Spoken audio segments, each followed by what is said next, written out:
Zdravím všetkých, dneska sa pozrieme na nový film, nový horor od štúdia A24 od režiséra Kena Parsona s názvom Backrooms, za stenou, ako to preložili naši prekladatelia. Každopádne som rád, že to neskúsili preložiť ako zadné izby alebo niečo také, to by bolo hrozné.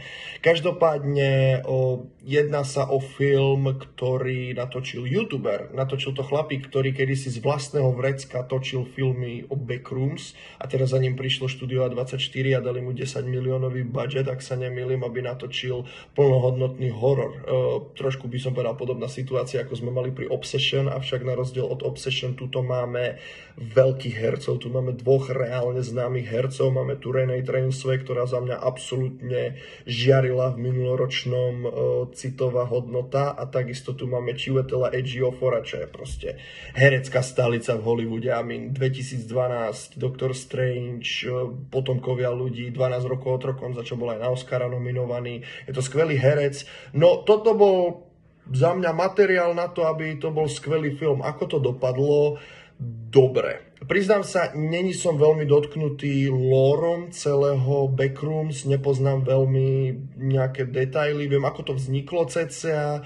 Moje znalosti sú veľmi, veľmi basic, takže není som nejaký veľký fanúšik, bol som na tom aj s ľuďmi, čo sú fanúšikovia, ja úplne nepatrím do tejto kategórie, ale veľmi ma film zaujal. Jednak tá úžasná estetika, na ktorú som sa veľmi tešil, lebo viem, ako Backrooms vyzerá, a veľmi ma to tak akože vtiahlo do deja za doprovodu tej hudby jednoducho. Je to super, ako človek trošičku musí vydržať všetky tie sekvencie predtým, než sa do samotného Backroomsu dostaneme, pretože tam sa za mňa najviac ľudí teší, ako niekto, kto nepozná celý tento koncept, možno ani nevie, ale ja som sa najviac tešil tam do samotného Backrooms.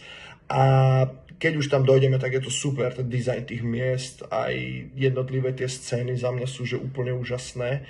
A herecké výkony sú nehorázne dobré. Akože Renée Trainsway aj Chiwetel Ejiophor za mňa idú extrémne bomby. Musím povedať, že obaja predvádzajú ako svoje maximum podľa mňa. Či úplne ich maximum, ale minimálne vysoký nadštandard, čo sa týka nejakého hrania v takýchto hororových filmoch. Tak zase sú to dvaja profíci, sú to dvaja nominanti na Oscara, takže to dáva zmysel. Veľmi ma zaujala celá tá veta, že predstav si, že by si niekomu opísal psa, kto nikdy psa nevidel, a následne by si ho požiadal, aby nakreslil psa z toho, čo si mu opísal. Musím povedať, že tá veta ma neuveriteľne zaujala a celá táto vec za mňa skvele sedí do celého toho filmu a jednoducho toto sú veľké pozitíva. Čo sú menšie pozitíva je, by som povedal, že chcel by som byť viacej v tom Backrooms.